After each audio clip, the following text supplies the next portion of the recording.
Okay, we're recording. Sounds good. How are you? I'm doing great. Thank you. How are you? I'm doing well. Thanks for coming on.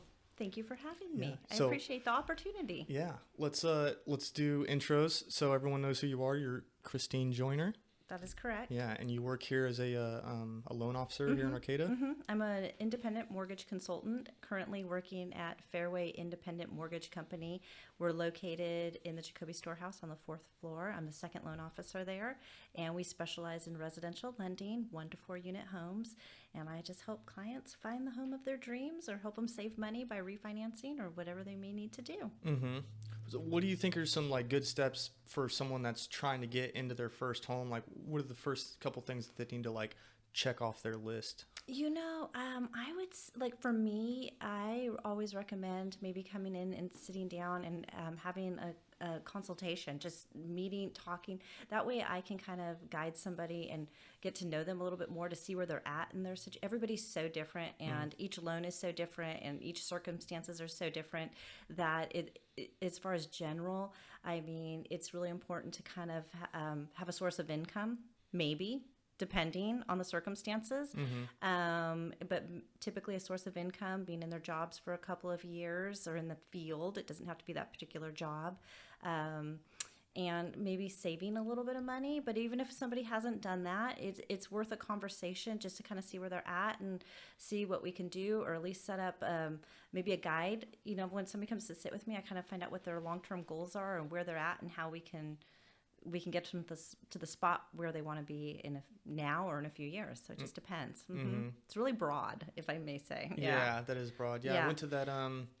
What was it? The thing called the Women in Empowerment it was a thing housing summit, really. A housing summit. Yeah, and everybody everybody was welcome, and it was really that was a lot of fun, and it was just informative on trying to help people realize how easy it is to become a home buyer was the goal. You know, that not to be intimidated. Sometimes it sounds scary, but the process it just takes a desire to own a home, and then with that we can set some goals and figure out what needs to be done to get there. Right, because typically most people they're working for years and they're just trying and trying and trying, and they don't really realize that there's so many options out there. What the thing that I learned, and I think that you described it to me, is that like a bank specifically is only going to have so many things on the table to offer somebody, and so if whoever walks in, they don't know anything about buying a home. That's their first time buying a home, and the bank's is like, nope, we can't help you. Like that, they just kind of stop there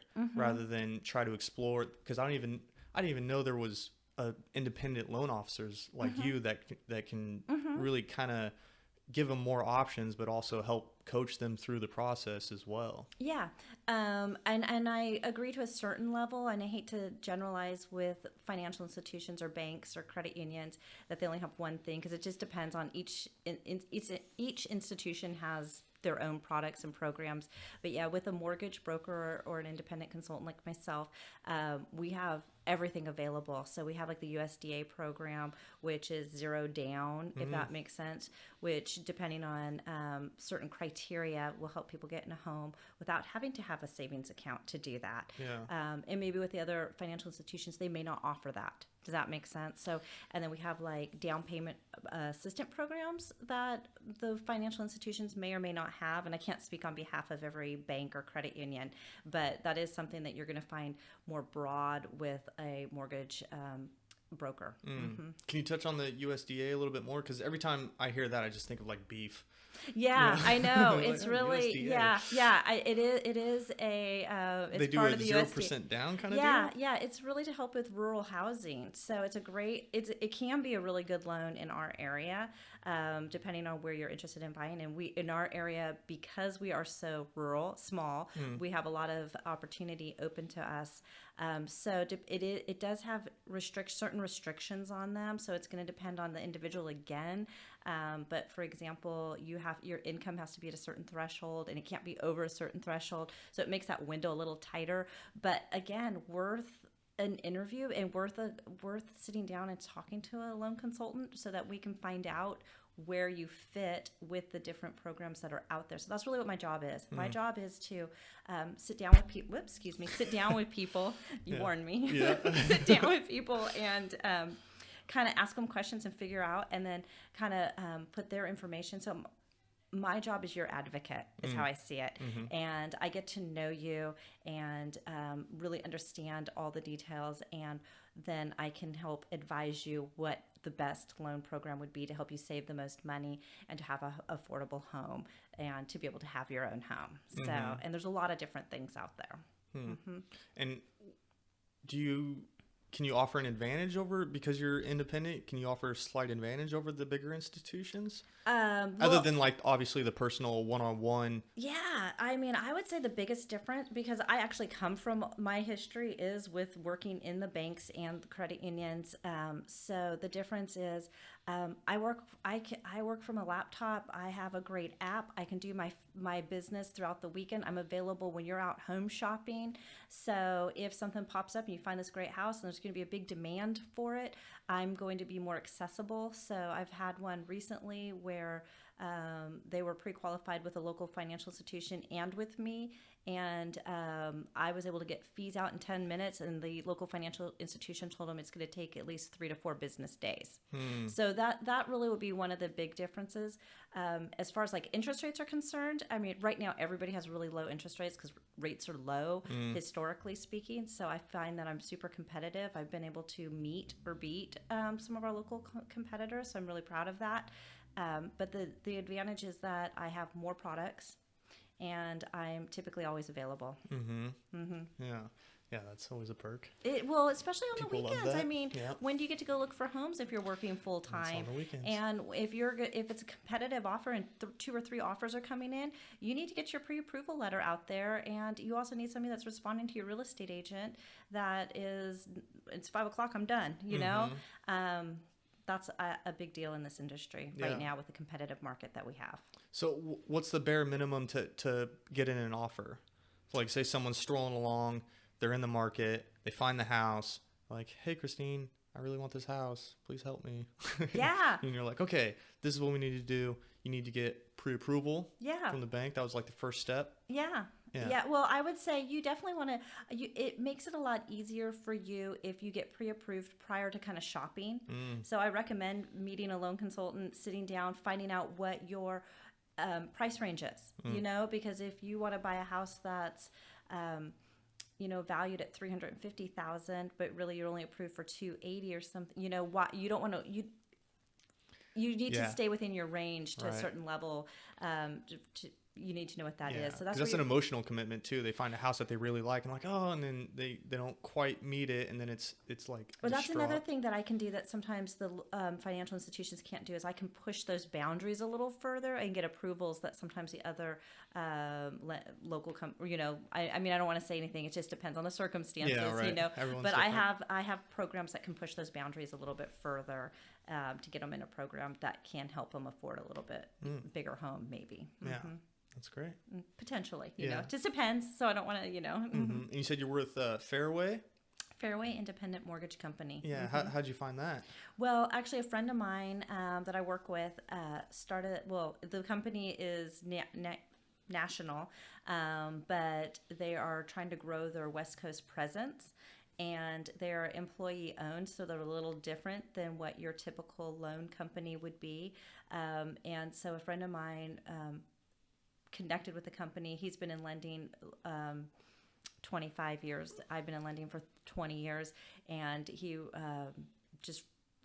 he opened up a branch here basically, and I was really impressed. Martin Sweat, yeah. Okay. And I was really impressed with the technology that the company has. I was really impressed with the turnaround times on loans. Like I can close a loan a lot faster than maybe your financial institution. That's another thing. We're faster because that's what we do. So our full commitment is to closing loans as fast as we can, so people can get into the homes, so real estate agents can get paid, and that's all we focus on. So.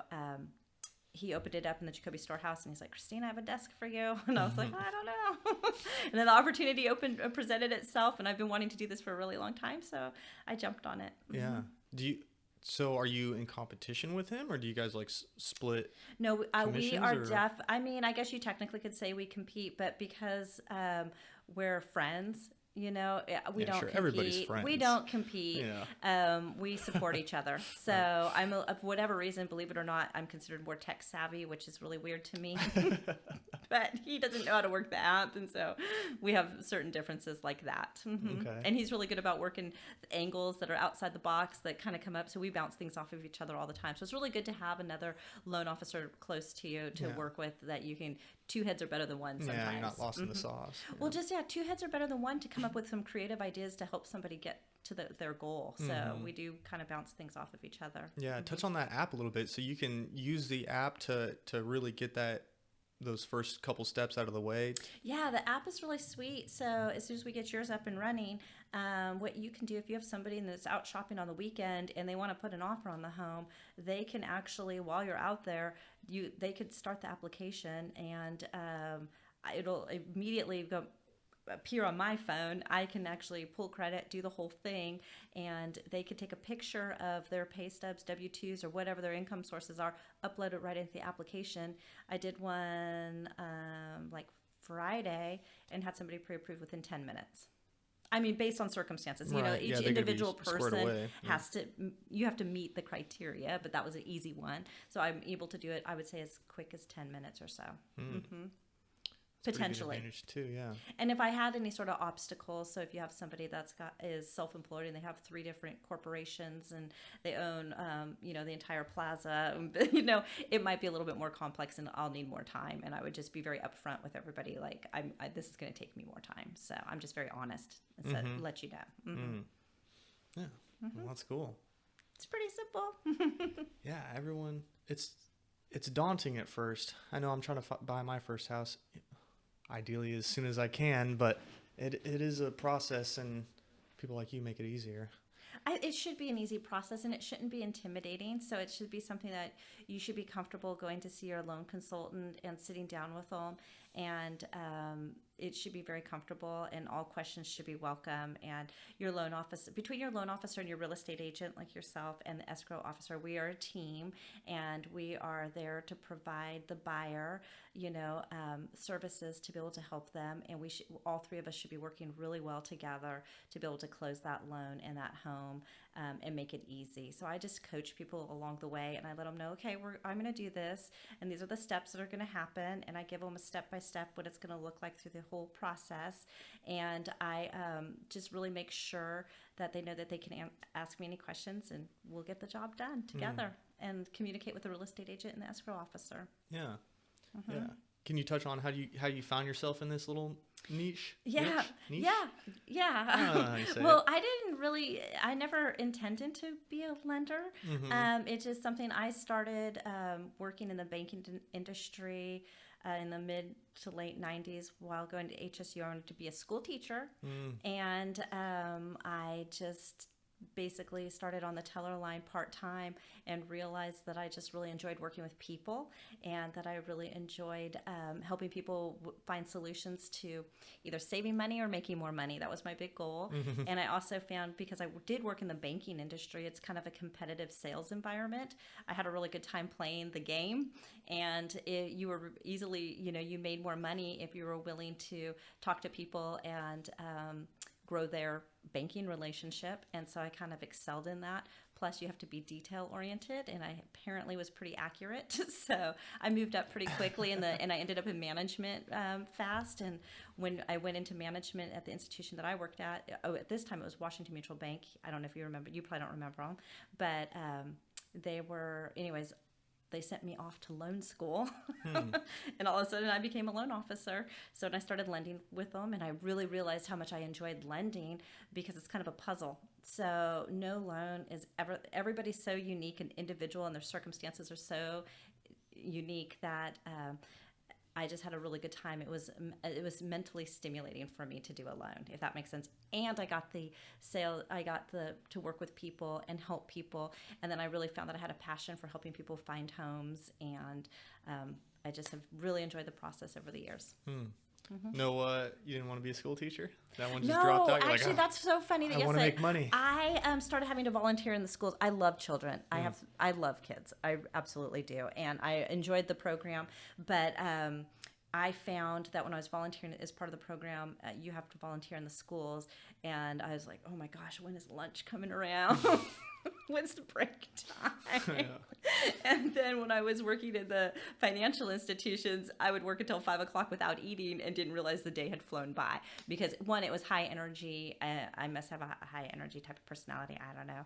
But I just really enjoyed that interaction and fast paced environment. So, that was just what happened. And I realized I really loved that. And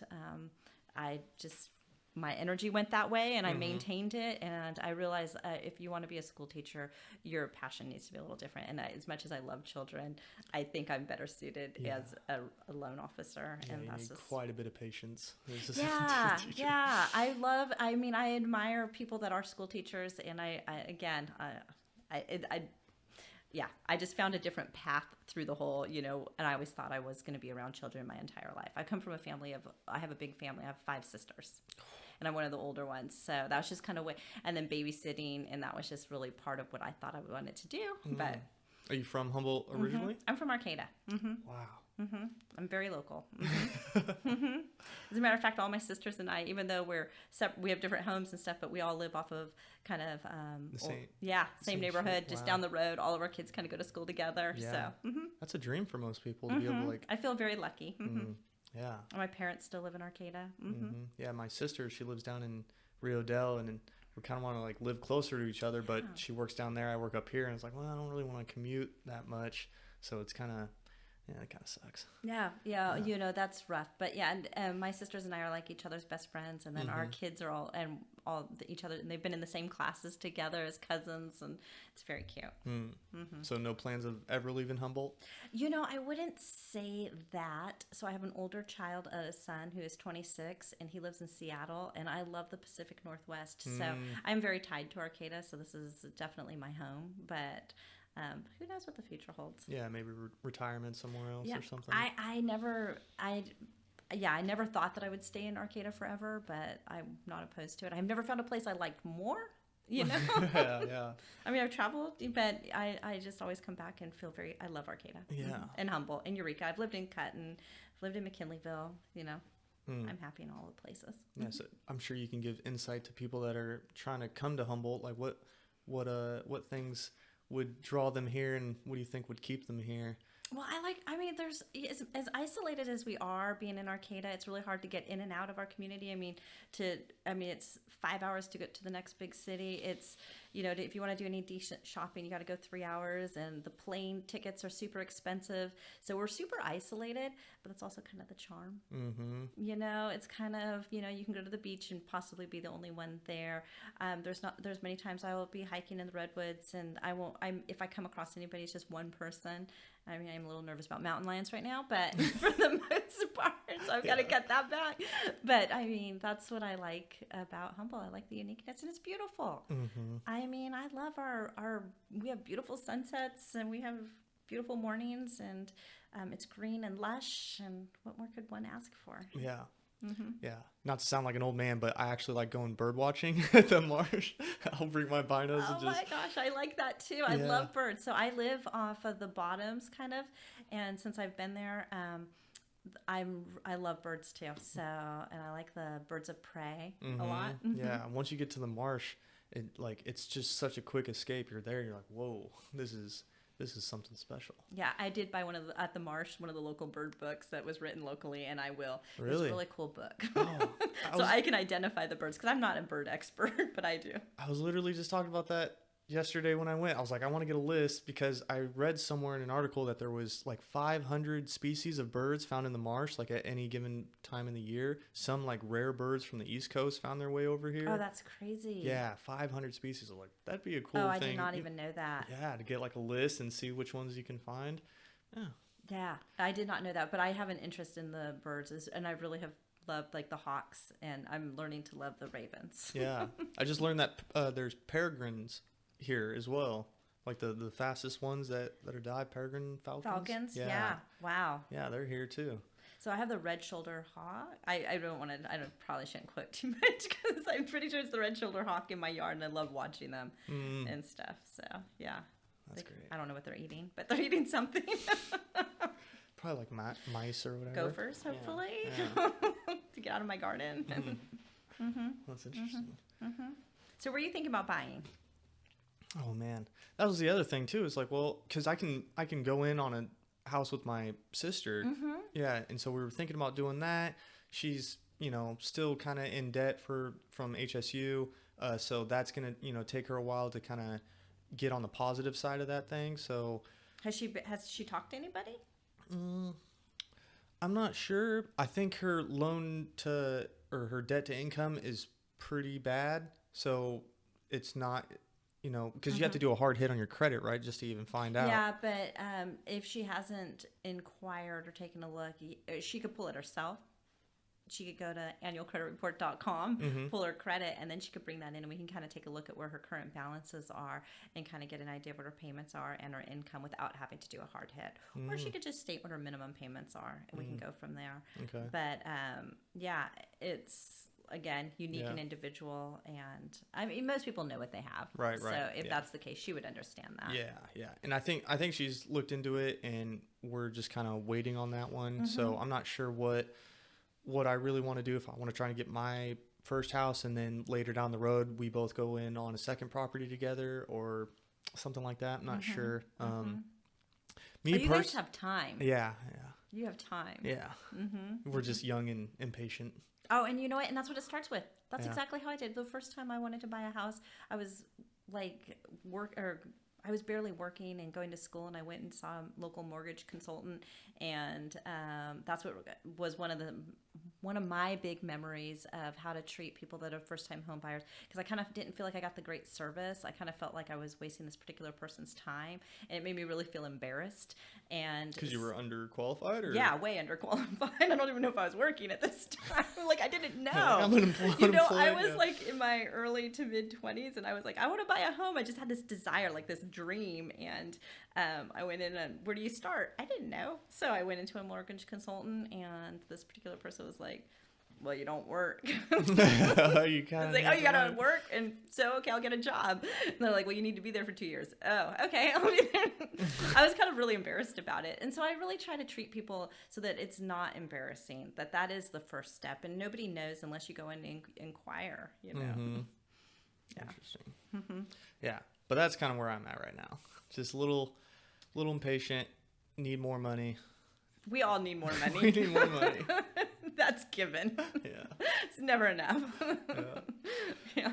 But now that I'm like having to constantly, not having to, I really enjoy it, but looking at all these houses, you really, until you like walk in the door, you really don't know what's going on just from the photos. So like I'm actually going to all these properties and looking like, okay, just because it's 400,000 doesn't mean it's nice. It could just be big. And so it's, some of these houses that are built in the 50s and older, they're, in another 20 years, you got to look at all these expenses that you're gonna have to like put a new roof, new plumbing, if it's got outdated wiring, all those kinds of things. So I'm starting to like see that McKinleyville, they're building new houses, those new suburbs. Those houses look nice. I've been in a couple of them. So I don't know. The older ones, the early century, they're cheaper. You know what? And you know what's charming about them is they are, they have the nicer yards. That's true. Some of them are even though the homes might be a little, and we have a lot of that in our area, is the homes are a little older, maybe from the 80s or the 90s, and they're outdated, and they're starting to have, you don't necessarily want to have those type of cabinets and that color of carpet anymore. Yeah, that time era is like uglier than the time era before I know. I would agree with that. And I totally agree with that. So they're just super outdated. But when you look at some of those homes, I'm thinking a particular neighborhood in Eureka, like in Cutton. They have a really beautiful neighborhood, but the houses are outdated. But the yards are phenomenal. It's like, and when I was buying home, I live in my home now, but man, I just wanted that space and that elbow room. So if you could somehow negotiate, and we have loan products for that, where you can purchase a house that needs to be updated, and we can work if you don't have the cash to do that. So sometimes you look at the house, you're like, oh, it's this, but maybe you can negotiate it down because it does have that wear and tear depending on what the market is. And we can finance those upgrades in the loan, and you don't have to have the cash for that. If that makes sense. So if you want to get rid of that shag carpet and the avocado laundry room, you can. Yeah. I see a couple of those. I'm like, whoa, this is different. Yeah. The pink bathroom and the pink tile. Yeah, you can get rid of that now. And interesting. And so you can justify it through the fact that potentially it'll be worth more because it is updated. Yeah. So we will, and again, we want to keep it within the income constraints. So depending on how much the person can afford, so you might find a home that's a little in the lower, but the house, maybe there's something beautiful about maybe you like the neighborhood, or maybe you like the yard, or there's something great about the house. Or maybe the house has great bones, but you just don't like the light fixtures. I don't know. So we can update those things, and it can all be financed in your first mortgage. You don't have to have that extra cash to do the finance. You buy the house and then you got to put $30,000 into it. Who has that? Right. So there are loan products. We call them rehab loans. Not all lenders do them. So I need to take an extra certification to be able to do those. Yeah. So. And what about the? Because I know a lot of people out there, they want that fix and flip deal. They're like, oh, yeah, I want to get into the flipping houses business, but they don't really dive that deep into it to see like what all it really takes. And then to be able to put it back on the market and make money on the back end is, it's a little bit harder than just what you see on TV. Yeah, because sometimes you're just doing the remodel for your own pleasure. Versus it may not appreciate the property value as much. Is that what you're saying? Yeah. So like if you buy the house for $300 and then they go and just update the items, the value is still the same as the comps next to it. So yeah, that could be an issue. And a lot of times the flippers are people that are contractors. And they're buying it with cash. Or, well, maybe or maybe not, depending on the circumstances, or the house can meet the loan. It doesn't have to be a cash deal, but they're just doing the upgrades. And I'm not in the flipping business, so I don't know all the ins and outs of that. Was that not alluring to you? I'm not a contractor. So, I've done a lot of painting and stuff. I come from a contractor family. My dad's a contractor. Yeah. So but you can always hire that out. Yeah. As long as you put it in the budget. Yeah, but then it's not cost effective. So you really want to have the skills typically to make right. that cost effective. So it's a real appealing thing if you're skilled at a lot of that stuff. And to me, that sounds like a lot of work. Yeah. Yeah. So. Getting a phone call? I did. I apologize. Oh, no. Don't worry about it. It's freelance. Should I answer it? No, I'm just kidding. I'm busy right now. Yeah. Well, cool. Well, do you have any hobbies? Do you do anything else? Well, you just cram yourself in your office all day? I do that. I try not to because I don't have any windows in my particular office right now. So I like to go outside a lot. Yeah. I'm a very outdoorsy person. I like to garden and we have goats. I like to bird watch. I have chickens, so they're fun to watch too. We have bees. We grew a little corn maze this year and pumpkin patch, so that was a lot of fun. Oh yeah, you have a couple acres? Oh, cool. Yeah, that's fun. But it wasn't my first house. Oh yeah? No, it wasn't. Is that another thing that a lot of people try and do? They try and buy the house that they want and sometimes at the first time. Sometimes spending a little bit more to get, you might be spreading yourself a little thinner. I'm not saying this for everybody, but sometimes, if this is going to be the home that you think you're going to live in for 15, 20 years, spending a little bit more, 10, 15, or I can do the math on it. Yeah. Does it make sense? When, are you going to move again? Where are you going to be in 5 years? How much more, like in your situation, it's a good one. You're really just taking off with your career right now. And in 10 years, you're going to be upgrading. And then your first house kind of sometimes is just a beginner step. And I kind of always known that with my homes. That I knew I've never made the commitment like, oh, I'm going to be here forever. I just knew that, okay, this is house number 1. And then I went to house number 2. And then I got a bigger house number 3, and now I'm on now the house I'm in right now is probably the one I'm going to stay at until I have to move because I have to go to the care home or something. Yeah. Yeah, when that time So comes. I don't plan on moving any, like in the next. God, I don't even want to put a date on it. Right, yeah. You got any Soon. like nightmare stories about buying or selling any of your properties? Well, okay, so Like any buyers be warned? Well, I worked and lived and went through the whole housing crash of 2008. So, and I was a lender during that time period. I was a lender prior to that. So I started in the business when it was really picking up, especially in California in the early 2000s. The market was booming, even here in Humboldt County. Right. I was just beginning my loan career. And like everybody gets a loan. Awesome. oh, it was amazing. It was great to be a loan officer during that time period.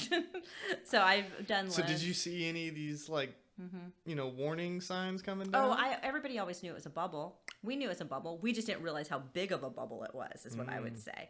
So we always knew that the price, especially in the beginning, it just kind of like the first house I bought was probably worth $80,000, and then I sold it for $150,000. Woo, and then the next one I got it for like $150,000, and then I sold it for $315,000, so then I bought one that was bigger for $320,000 or $330,000 or something, and then that's when the housing market kind of was really. So I bought that probably about 2004, and then in 5 and 6 it was really booming, and then 7 and 8 it really crashed hard. So I bought it at the upward trend of the, so. So you had to sit on that one for a while. We sold it in 2014. Okay. Yeah. So, which was fine. So I held it for no 10 years. But I'm also, I get the economy. I get, because I've been working in the financial industry for a long time, that I understand when we're buying a house or we're investing in the market, you got to look at, unless you're a day trader, it's a long-term investment. So it's the same thing as investing in the stock market. If you buy high, you don't want to sell because it's all coming down. You just want to hold it. You want to sit and hold it. This is an investment. I just, I'm going to wait. I don't believe in you can't always time a market correctly. Yeah. So where are interest rates going? It's not timeable, but you have to buy when it's right for you and just be committed to the long term. Does that make sense? And so that's what we kind of did. And then the opportunity actually during that is when this is sad, because then we had foreclosures, right? And so then there's also, when the housing market went down, there was opportunity, right? For investors or people that wanted to upgrade, or housing prices came down. This is a great time if you're on the, if they had the means. Yeah, it was. And if you didn't have the means, it didn't mean you should jump out. See, a lot of people panicked, unfortunately. So you want to, and I know a lot of people that held and maintained their payments, and they just held through it, and their housing price went way down. Yeah. They just kept making their payments. They refused to take a loss, and now they have. You're only going to lose money if you sell. They've recovered. They've sold their house. I'm talking about people that I know that are in the Bay Area. They have recovered, and they are upgraded homes already. So it's about. If you buy and the market goes down, just hold. Relax. Don't freak. One of the quotes to live by is it's not timing the market, it's time in the market. Yeah, exactly. The same thing. If your stock goes down, you just gotta. It's okay. I don't look at it every day. Just don't look at it. Look at it once a year. Look at it. Don't even look at it. Just make sure that whoever's taking care of your stuff is managing it well, and you trust that person. And So when you were giving loans, were you just like, this, was there ever a customer you're like, oh, I don't know about this. This is, or can you not say? Yeah. Like... No. I honestly have never felt like that. That's a good question, though.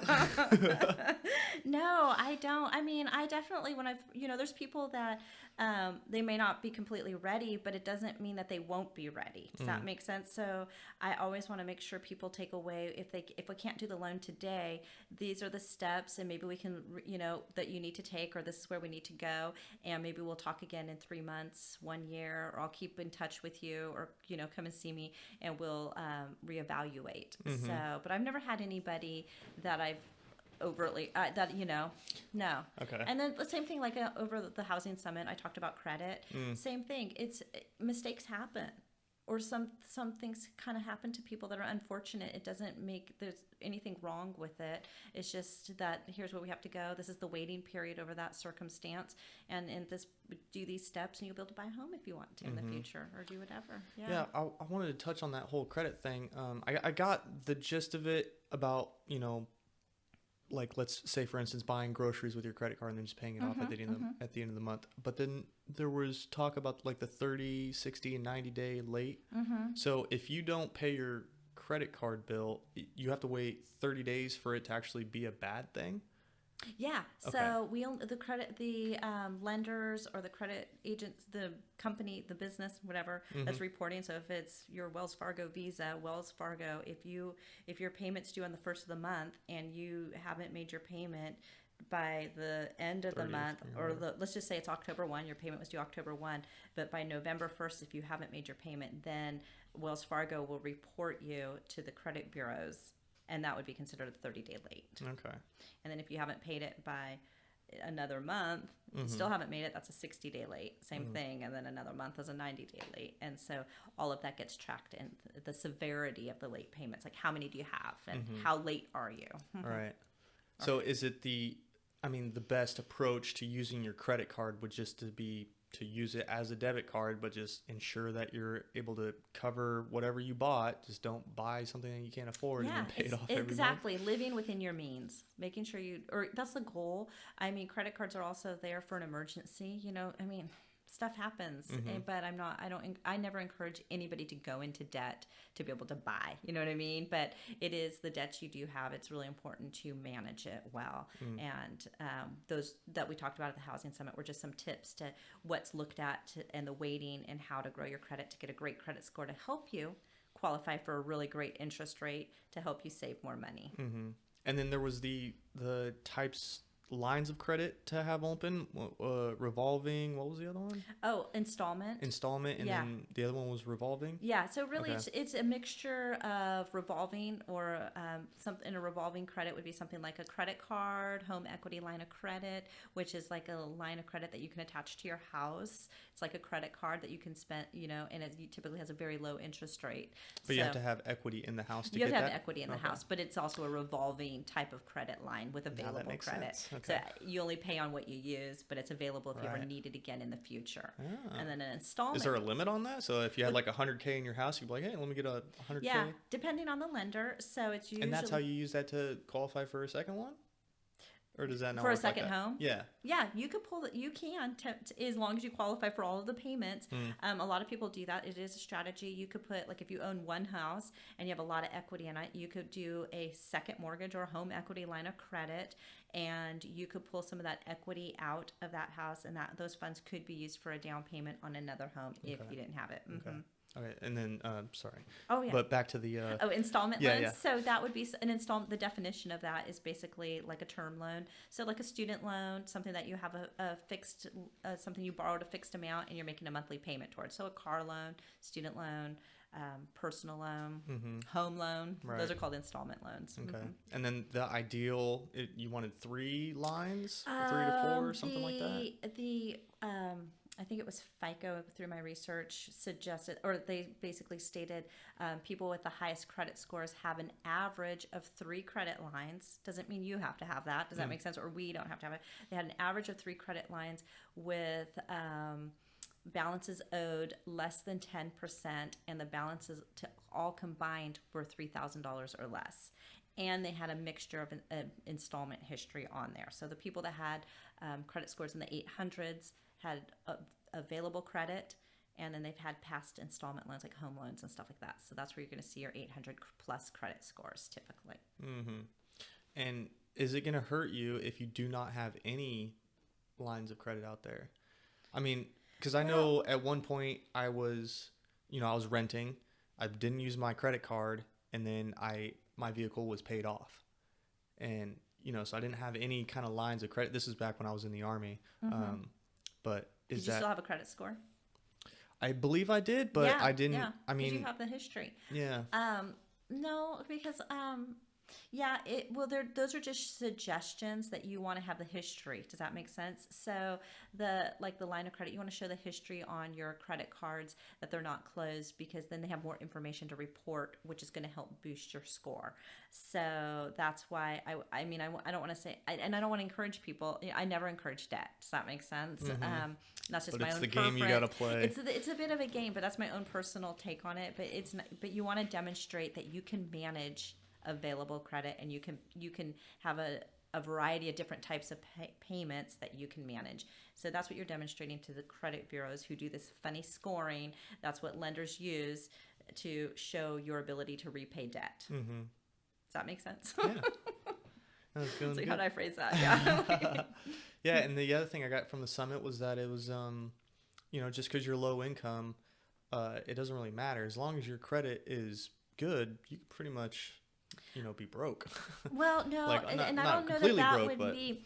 You have to have enough income to be able to make your house payment, right. Your entire house payment. So that's also going to include. So we qualify people on not only your principal and interest payment, that would be your mortgage payment, but we take into consideration your requirements, which is property taxes. So property taxes are about 1 and an eighth is what I usually calculate, depending on the lender. I see them up to 1 1/4 or even a little bit less, but yeah, it's about 1% of the purchase price of the property. Divide by 12. We add that to your payment. And then your homeowner's insurance is also another requirement. So you want to be able to make sure you can make that payment, and you want to keep your debt you have to have enough income to cover that, plus enough, you have to be able to live. I mean, you're going to want to go out to the movies and have dinner, so you don't want to be mortgage, strapped. So I'm never an advocate of that. I talk to people, I'm like, okay, I can qualify you up to this. Are you comfortable with this payment?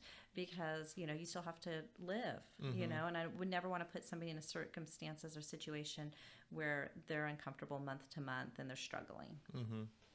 And if they're, like, let's say they qualify for something that's really low, that doesn't really get you into a good property, would you just say, hey, buy maybe the crappy property, live in it, and try and fix it up if you can, or just hold out until you're in a better position?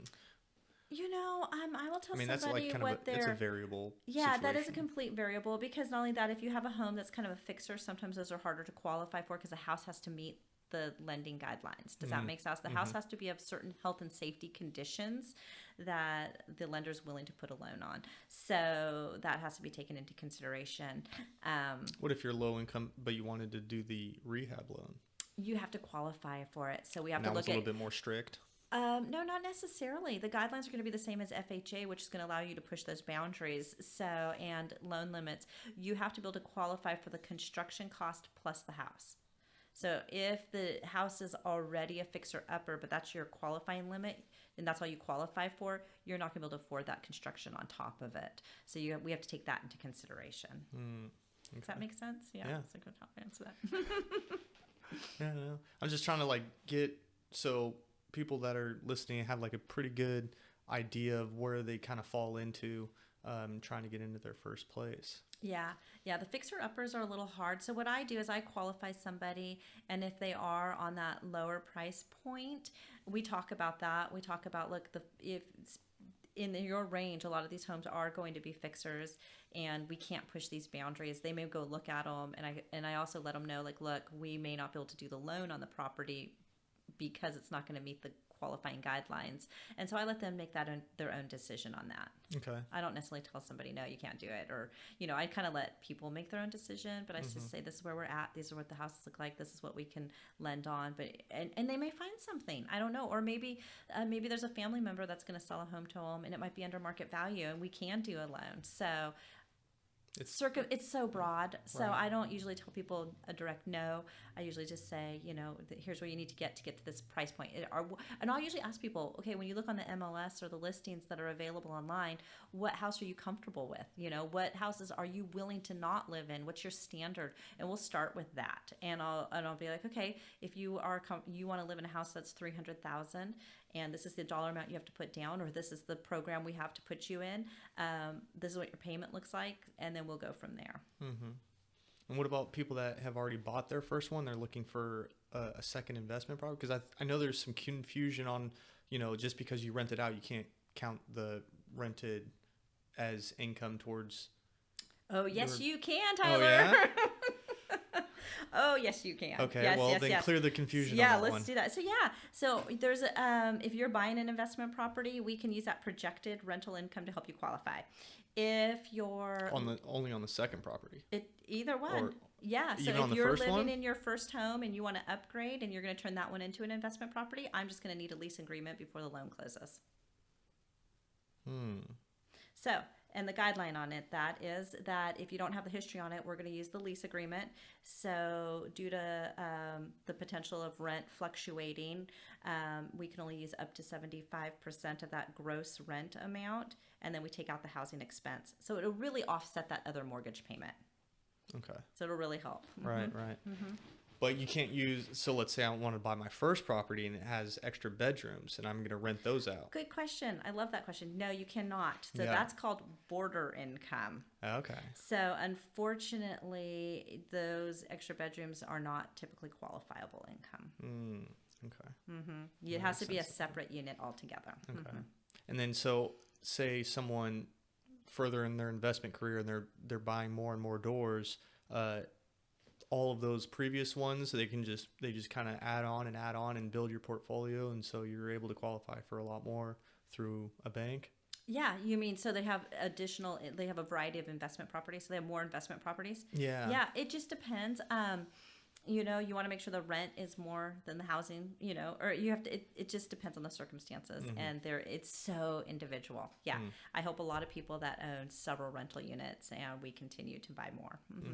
Okay. Yeah. So yeah, it just expands the portfolio, more diversified. Yeah, snowball effect at that point. Possibly. Yeah, possibly.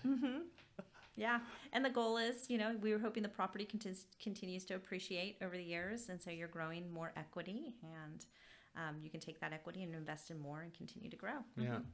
Well, since you've been in the county for however long, what's your favorite little pockets? Like I really like Blue Lake. I feel like that's like a hidden gem. Yeah. That's the schools out there. I've I heard. think the school is great. I heard it was like closing the elementary. Oh, I haven't heard that. I did not know that. It's a cute Don't little quote me. I don't know. Yeah, it's a very cute little school, and I know many people who've gone to school there, and I think it's a really nice school, is my understanding. But, Okay. Pockets for me, gosh, I'm totally non-biased. I'm very open. There's pockets. Just whatever fits best. It's all of Humboldt's like this. I mean, we have some neighborhoods that it's just super mixed. You'll have a really beautiful street, and then the houses next to it it's, I don't know. It's all so unique. And I grew up in Arcata. I've always lived in Arcata. But when it came time for me to buy my first home, I couldn't afford an Arcata. So I probably have spent 15, 20 years in Eureka.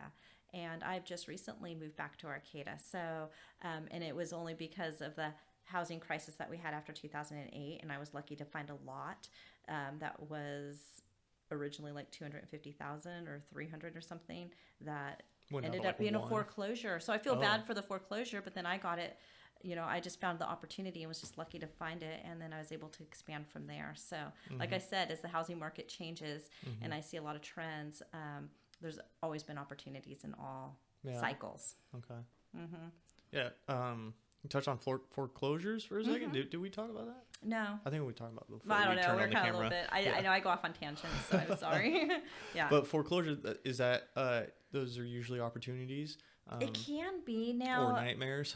It just depends on the circumstances. So after 2008, when the foreclosure market, like the financial institutions, and I worked at Chase at this time. I was a lender at Chase, and they just didn't know how to handle it. So this is a whole new thing that they were not prepared for, and they didn't have the servicing, and they didn't know how to advise people. So it was really sad because people did lose their homes, and then they ended up with all this inventory, and the inventory still had to go through foreclosure companies to real estate agents. Well, real estate agents still try to market it within the price range. So you don't always see, even though it's a foreclosure home, is going to try to hit as high. It's going to hit the market, but it may or may not be.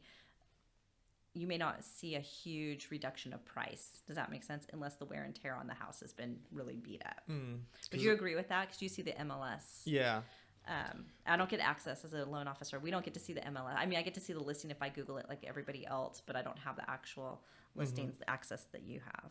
So. Yeah, there's a handful of them out there, but they also list them at whatever they was owed on the house. So that the bank starts, like if they're going to do an auction, it starts at whatever. Okay, so auction's totally different. Okay, but they don't auction off foreclosed houses. They can auction off foreclosed houses. Not all the time. Yeah, well, or it's gone to auction but didn't happen, or something occurred where it doesn't necessarily, it's still sold, or they think they might be able to sell this house at a higher price, or a variety of things can happen. And I don't know a whole lot about that whole option, but I do know that once it hits the foreclosure and it's a bank owned and it's listed on the market, I do know that real estate agents are putting it in the best comp range that they think that neighborhood will have. I don't see a huge spread, or I don't always, sometimes, but the ones I've seen, I've been in I had lived in a neighborhood that had a foreclosure, but the house was really beat up.